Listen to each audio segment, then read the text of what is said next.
Hello.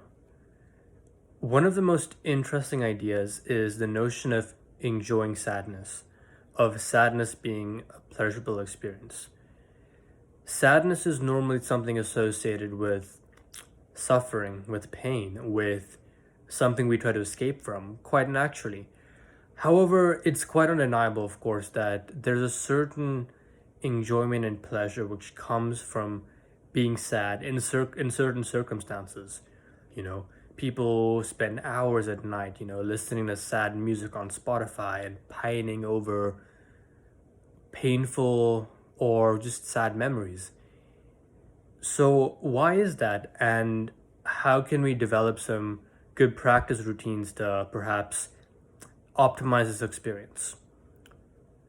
The way I like to think about being sad, and one of the most powerful reasons why sadness is so great at times, is because it makes you feel something quite naturally.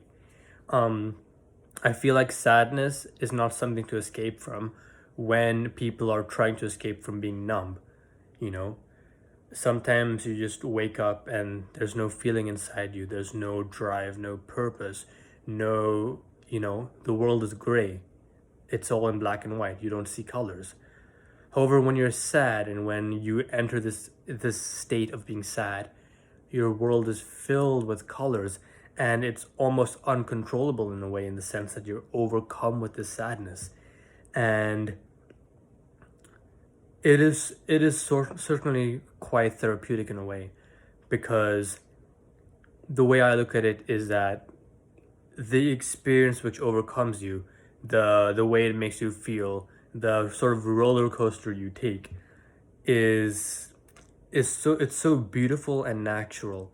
It's just something which is part of being a human being. It's something which almost everyone goes through. And I think I've recently especially made it a practice when I'm feeling quite numb to get into a sad state, to feel something, to feel anything. Whether that's healthy or not is, of course, a big question. But I think a very, very important few things to remember when getting into this sad state is, um, firstly, recognizing that this is just one state. It's just one temporary frame you're putting yourself in, and that it is not the real world in a way. It's just a construct you're creating to give yourself temporarily joy and temporary experience. Um,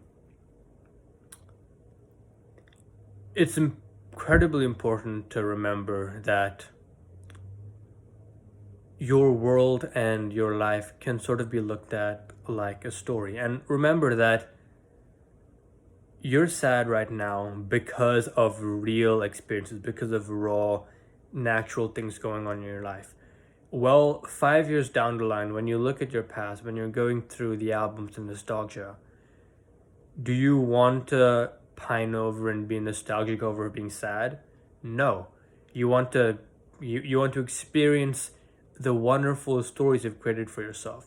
You want to you want to day by day be creating a new narrative. You want to be living, you want to be making something, or simply just being. And getting into this sad state and enjoying that sad state, though it is a healthy practice and though it is something which one enjoys, it is by no means it is no means a higher purpose. It is no means something which one should do.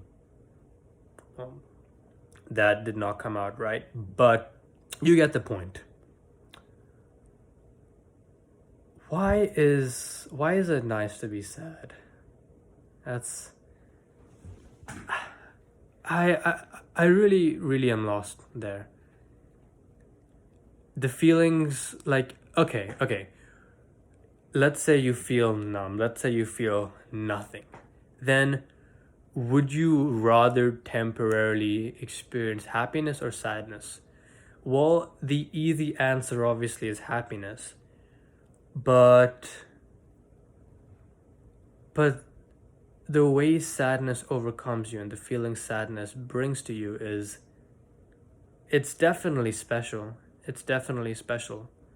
And I think one great way to process and look at sadness is using it as a tool for change and for momentum, and using it for a tool for giving yourself some sort of energy. I think sadness is a great machine which creates energy, and it's obviously up to you as a human being for what you want to do with that energy. But sadness has a great propensity to drive humans to make you want to express and do way more than almost anything else. For example, um, let's say one of my examples is that when I'm feeling numb, I go through an old album or I go through an old chat and experience and relive all those beautiful memories and those sad memories I created years ago. And the sadness which overcomes me is that is gone. It's not there anymore. And after I enjoy the sadness, I have a strong desire to start building up my world again so that I can have more experiences and more memories. So I find sadness a great tool to push you and drive you and sort of bring more colors into your world. That'll be all for today.